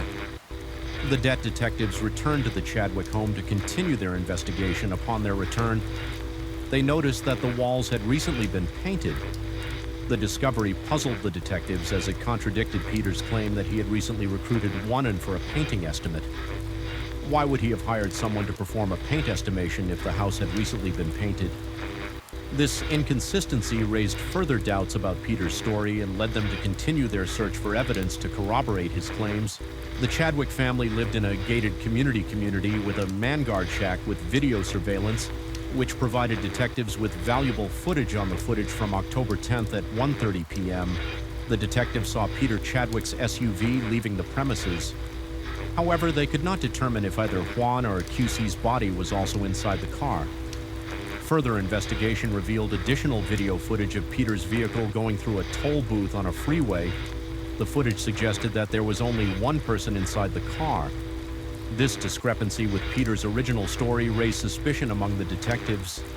The detectives then spoke to the California Highway Patrol officer who pulled over Peter Chadwick on October 10th. This officer confirmed that Peter was the only person inside the vehicle. In addition to the video footage, detectives discovered a handwritten letter by QC highlighting Peter's disturbing Google searches. She had come across one of the searches mentioned in the letter was how to torture. When the detectives reviewed the medical records of QC, they discovered that she had been recently diagnosed with sexually transmitted diseases.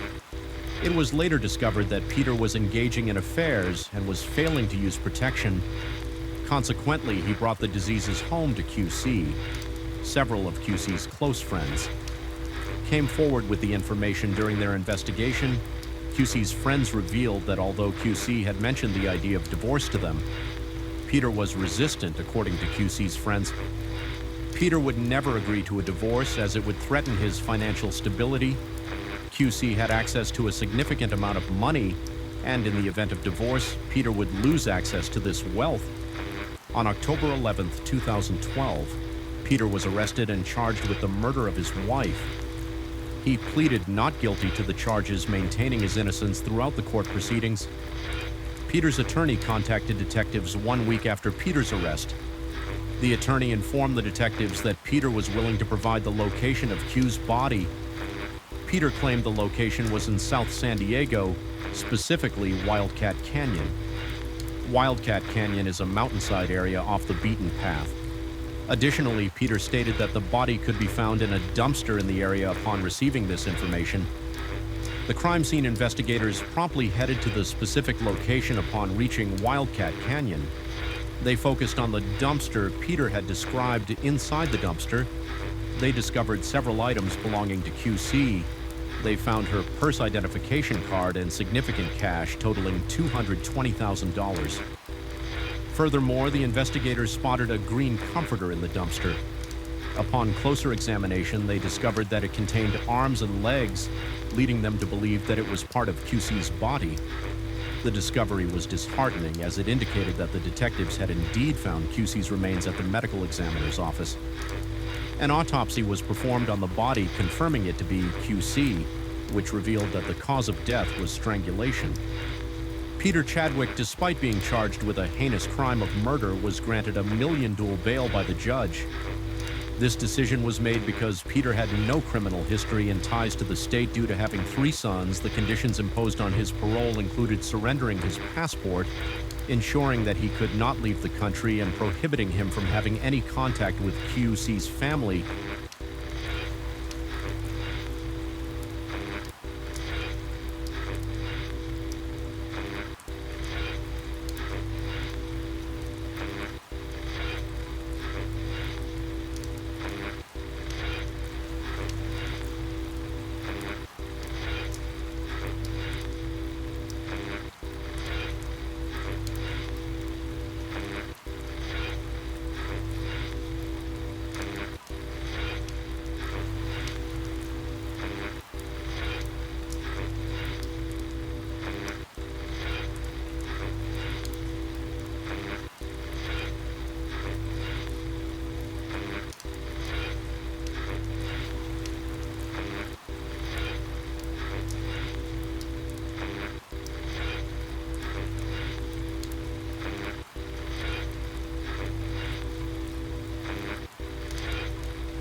establish a connection with a woman named Claudia Soto.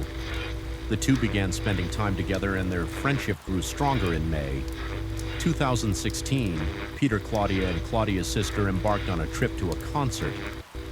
Claudia's sister noticed Peter driving erratically during the journey and asked him to slow down instead of complying. Peter continued his reckless driving, leading into an accident.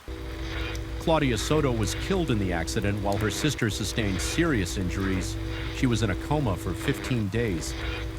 Meanwhile, Peter walked away with a limp after the tragic accident that resulted in the death of Claudia and the severe injuries of her sister. The district attorney's office contacted the Soto family and asked them to sign a document granting Paul Cook immunity in Claudia's death. The document absolved Paul Cook of all wrongdoing and portrayed him as a good person who was not involved in the incident. Faced with the immense distress caused by Claudia's death and the suffering of her sister, the family agreed to sign the papers without asking questions. However, after settling the initial shock and grief, they realized they had made a huge mistake. Unfortunately, by then it was too late. Peter Chadwick, the main suspect in the case, had fled once again. As the search continued, the U.S. Marshals learned of Peter's presence in Valde Bravo. Valde Bravo is a small and charming town in the Mexican state of Puebla.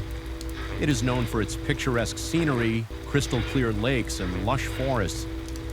Peter became frightened after seeing an investigation report broadcast about him 2 hours later. When his iPad stopped working, he was convinced that the marshals had found his location. As a result, Peter hastily left town and headed to Cholula. Cholula is considered one of the oldest continuously inhabited cities in the world, with a history that dates back thousands of years. It is known for its rich history, cultural heritage, and the famous Cholula hot sauce. Named after the town is known for its traditional music and dance, which often included colorful costumes and lively performances. In August 2019, the detectives received a tip that assisted the U.S. Marshals in zeroing in on Peter's location within 24 hours. They found Peter and promptly arrested him. He was then extradited to the U.S. to face charges for the murder of his wife. Peter pleaded guilty to the charge, admitting his guilt. The judge presiding over the case sentenced Peter to 15 years to life, reflecting the severity of his actions as the rain gently falls and the night grows deeper. Thank you for joining me here at Sherlock Holmes. True crime stories remind us of life's mysteries and the importance of staying aware, even as we seek comfort in the quiet of the night. If you've enjoyed tonight's tale, don't forget to like, share, and subscribe. Pride, let the rain carry you to a peaceful sleep. And until we meet again, stay safe, stay curious, and let the night watch over you.